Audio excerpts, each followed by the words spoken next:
Hey guys, welcome to my channel and welcome to another digital plan with me. We're going to be planning out the final week of April 26th through May 2nd. So not a whole heck of a lot going on this week. It's going to be a usual typical week, which is kind of nice. I enjoy uneventful weeks, if I'm being honest. I mean, eventful weeks and having fun is really fun, of course. Like the first half of this month was just, we had a lot going on, but it was all great. But it is also nice coming back to that like familiar routine, you know? So I'm using the kit Lavender Blossoms. This has been a very popular kit in my shop. I have it linked down below for you guys if you want to check it out. I also have the planner that I am using linked down below. It's my Planning to Prosper digital all-in-one life planner.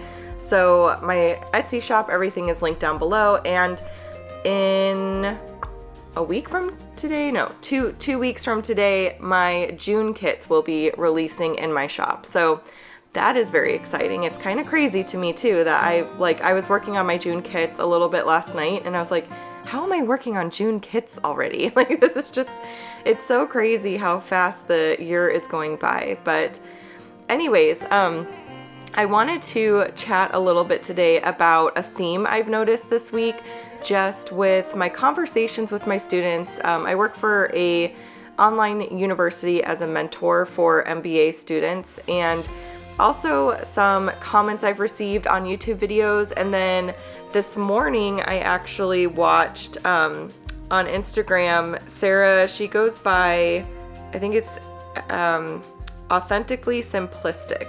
So this is a shout out to you, Sarah.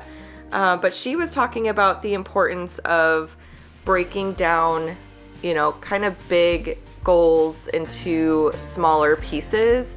And that's something that I've been talking a lot about with my students. And then my good friend Claudia, I love you, Claudes, so much. I'm so glad we've been able to get back in touch, by the way, through YouTube and Weight Watchers and everything like that.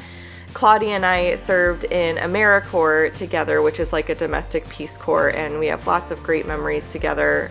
She's one of my closest friends, so she knows everything there is to know about me. She's got all the dirt. But anyways, so Claude had mentioned too that, you know, instead of having like these huge goals, to really kind of take small baby steps. And that's something I've preached about in the past.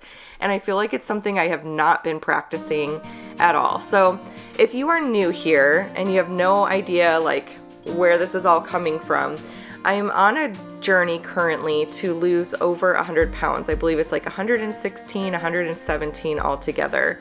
Before I had kids, I was extremely fit. I had a great relationship with food. I have struggled with depression in the past and kind of had it in check. And then once I had my first daughter, I struggled with postpartum depression. Depression and anxiety run in my family, and it's something I'm very open about. But I definitely self-medicated with food. And during my pregnancy, I gained a ton of weight, and then I continued to struggle. I just had a really bad relationship with food. Really, once I started honestly focusing on it too much. I know that might sound so weird, but like, so after I had my first daughter, I became a Beachbody coach, and I felt that that destroyed my relationship with food. I don't know. I did the 21-day fix program, and this is not a knock to the program or to Beachbody in general. I know that program and the Beachbody, it does amazing things for people, hundreds of thousands of people. For me, however, my experience was that it kind of destroyed my relationship with food, because before I would just kind of eat when I was hungry. I didn't really think too much about it. My husband and I ate pretty healthy. I felt like I had the whole balance moderation thing going really well. And I didn't put food on such a pedestal back then. And once I was in Beachbody, food was like, it became everything. I did the little like colorful box program, the 21-day fix. But anyways, so, and then I struggled with postpartum depression, and that led to a lot of overeating and all that kind of stuff. And then I got some of the weight off, not all of it, and we got pregnant with Julia. It took us a long time to get pregnant with Julia. We actually struggled for, I think, close to a year. It was almost a year. With Maddie, we got pregnant very quickly. So when we got pregnant with Julia, it took us close to a year. And I got pregnant with her. I still gained way too much weight during pregnancy. And part of that could be overeating, but part of that could also be just my body's response to pregnancy. I know every woman is different. Breastfeeding does not take the weight off of me personally. I know some people, like, they breastfeed and that gets all the weight off. And I didn't want to focus so much on the weight loss. I feel like there's this pressure in society that you're supposed to get all the pregnancy weight off as quick as possible and all that kind of stuff. So anyways, long story short, I, throughout the years, have put on over 100 pounds, and now I'm working very diligently to get it off. We are done having kids unless we choose to adopt. That's something we've talked about actually since we were dating, was potentially adopting in the future. But my body is now done. I'm done having children. I'm done breastfeeding, all that kind of stuff. So I feel like it's time. Like, Julia's a year and a half old. I feel like she's sleeping really great. She, that first year of being a parent with a newborn and an infant is just, for me anyways, it's glorious, it's magical, but it's also kind of brutal. I'm one of those where lack of sleep really affects me in a very bad way. So now I started this journey of losing over 100 pounds and really committing to WW and sticking with it, because I've started it and stopped it so many times, you guys, in the past. Like, it drove my husband insane. He's like, okay, like, I would try all these different things. I tried keto, I tried bright line eating, I tried just basic calorie counting. Like I said, I did some Beachbody programs. Like, I've done a lot of different programs, and Weight Watchers to me is the one that's the simplest because you count points. There's 0 point foods, so you don't have to like count all of those. It's not as meticulous as calorie counting, although tracking calories is something I'm kind of curious about and I might start doing here soon, but not as like diligently as tracking my points. But anyways, and it also doesn't eliminate any food groups at all. There's no food groups that are eliminated. So to me, it was the most sustainable. There's a community of people that I can meet with on a weekly basis, which is what really works for me. Some people do just the online program. Some people do meeting in person. I'm one of those where it helps me a lot to meet in person. So yeah, I've been on the program now. This is going on my 4th month. Yeah, because I started January 1st or January 3rd, something like that. So I had at one point lost a total of 20 pounds, and then I gained in the last couple of weeks. And I am definitely a perfectionist, and someone else had commented about this too, and I'm so sorry, I don't remember your name, but you mentioned that you read the book Finish, and I actually have read that book. I have it. I'm staring at it right now, actually. It's up on my shelf. But it's about how people will have this perfectionism mentality, and then they screw up just a little bit, and then they just go off the rails. It's a downward spiral from there, because if they can't be perfect, then why even try? It's kind of the mentality that I have had in the past and that a lot of perfectionists have. And it's what really stalls progress a lot, because we want this perfect process, and that's not life. Life is messy.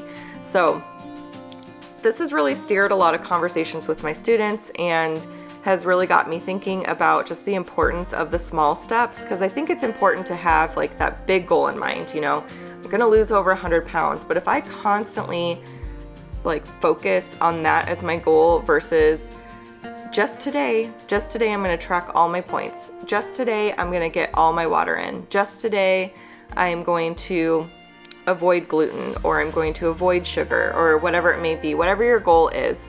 For me, I am trying to avoid gluten as almost an experiment to see what happens. My stepsister Lori, who is so incredibly inspiring, and she commented in my last video, so if you see her comment, go give her some mad kudos and props, because she is amazing. She no longer eats gluten, and that has helped her decrease her inflammation issues, as well as has helped her lose weight, and she looks amazing and she feels so much better, and she's always been beautiful, you guys. Lori, you have always been beautiful. just FYI. But it's been very inspiring to me because I have struggled certainly with inflammation issues, and I've noticed when I eat breads and pastas, and I don't know if it's exactly gluten. I have not seen a doctor or anything like that. I haven't gotten any allergy testing done, so I'm just putting that out there. But I've just been very kind of aware of how certain foods make my body feel. And whenever I eat breads or pastas, I don't know if it's like everything with gluten, like I said, but I do get painfully bloated.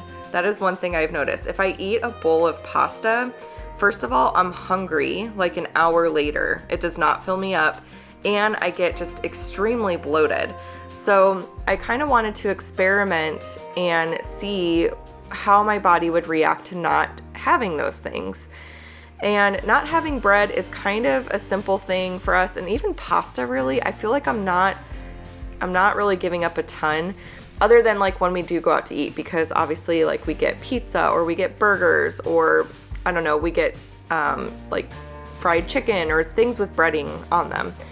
So I have to get a little bit more creative when we go out to eat, but I just wanted to see how my body would react. And then I also got some supplements. I got these greens. It's like a green powder you can put in water. So I've been having that in the morning as well. But anyways, what was I trying to say? I feel like I lost my train of thought a little bit. But kind of going back to like having that larger goal. So I have this larger goal of I'm going to not eat gluten.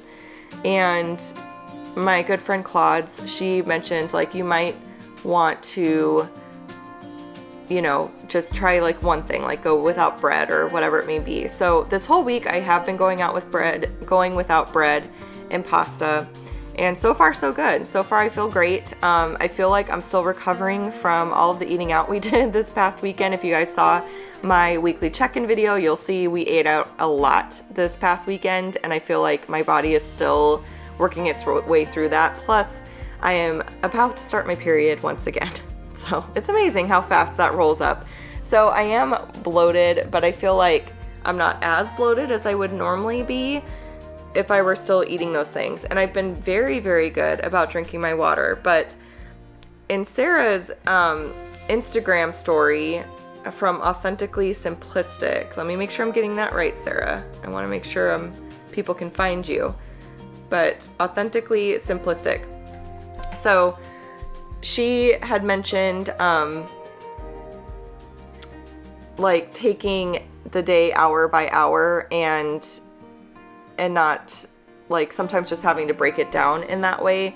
And so that's what I've honestly been doing. I've been telling myself like, okay, Steph, you're going to get through this next hour without having any gluten. You're going to get through this next hour without going into the pantry and getting into the kids' snacks, or you're going to go this next hour and make sure you drink a whole glass of water.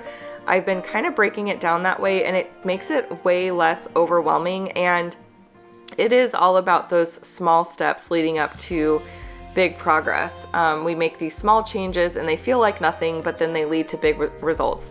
So I've been very caught up, I feel, and you may have noticed this in my weigh-in videos. I've been very caught up in just like the big picture, and I need to dial it down a little bit more and focus on the small steps that it'll take to get me where I want to be. Because if I keep focusing on the big picture, I'm going to constantly feel like I'm just not up to snuff, that I'm failing, that I'm whatever it may be.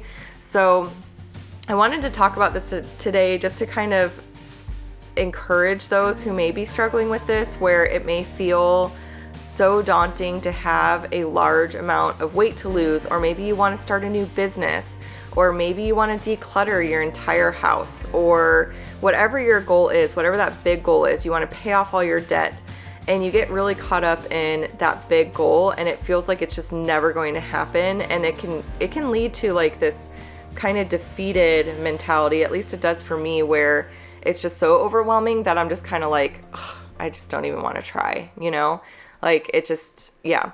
So whereas if you break it down by the day, like say we're trying to pay off your debt, maybe you put an extra $2 to debt today.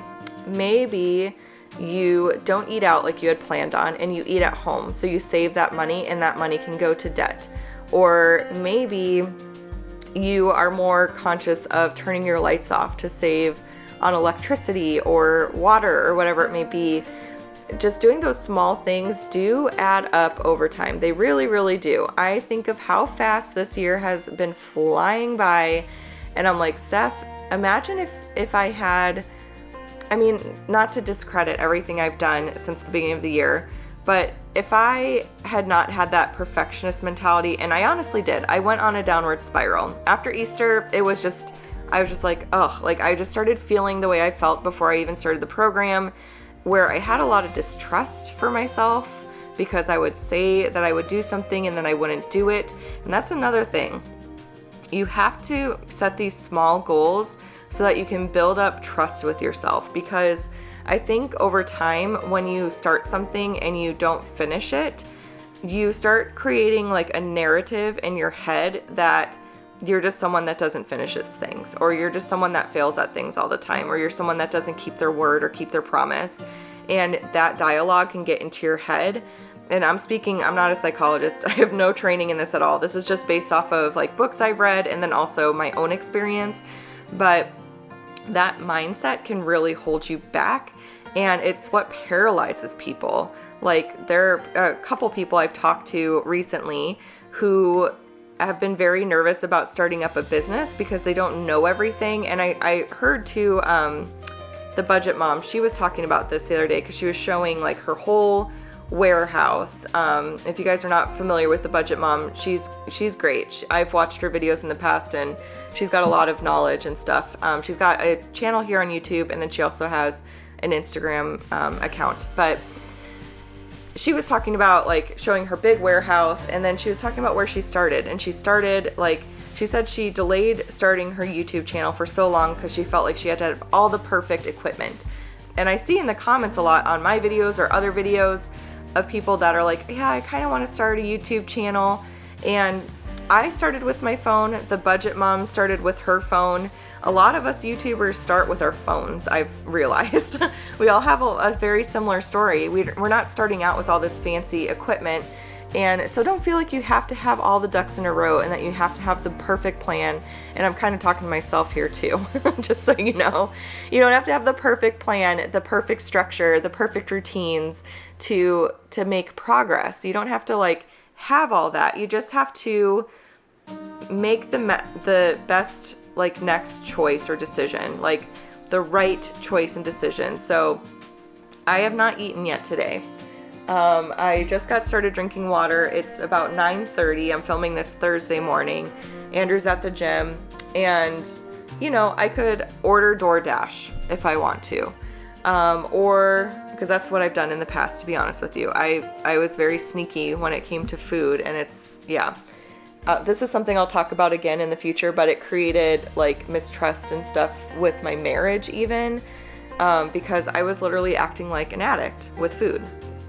Literally. I will talk more about this in detail eventually. But, or I could go and make a veggie scramble. I have everything I need to make a delicious veggie scramble. I've got potatoes, I have zucchini, I have bell peppers. It's going to fill me up way more than like an egg McMuffin or something. And I've gone all week without any gluten. So what's my next best decision? My next best decision is to make that veggie scramble and to not do DoorDash. And I've actually removed DoorDash and Postmates from my phone. I had the apps before, and they tempt you because they send you little coupon codes and things like that. And it's just like a little reminder of like, oh yeah, I could just order food and like that's so easy and da da da da da. But anyways, so just focus on the now. Be present in the now, because tomorrow is never promised to us. And I feel like it's just so much less overwhelming that way when you just kind of take it one decision at a time. And it does get easier. This is something I keep telling myself too. Like the more consistent you are, the easier it becomes. So I think in the very beginning of your journey, and this is part of the reason why I no longer do no track days, I think the more consistent you are, the easier it becomes to even like get back on track, quote unquote, if you have a holiday or you have something that has thrown you off course a little bit. So Anyways, guys, that is pretty much it for this digital plan with me. I hope that this was helpful. I always feel like when in the moment, I always feel like I'm like scatterbrained and all over the place and I can't remember like what I've talked about already. But the big picture here is just to not focus on the big picture. It's to focus on today. Focus on the next decision that you can make that is going to help you get closer to your goal. That's something that I'm going to repeat to myself nonstop because it's very true, and it's something that I have not been practicing, and it's been making things very overwhelming, and I've been overanalyzing things. I tend to do this a lot. I tend to overanalyze things to death to the point where I don't even make progress because I'm just stuck in this analysis paralysis, as they say. So just do what you gotta do, you know? You know what you gotta do. Just make that next best choice, next best decision that'll get you closer. And that is pretty much it, you guys. I hope that you have a wonderful weekend. I hope that you're having a great week, and I will see you guys next time. Bye.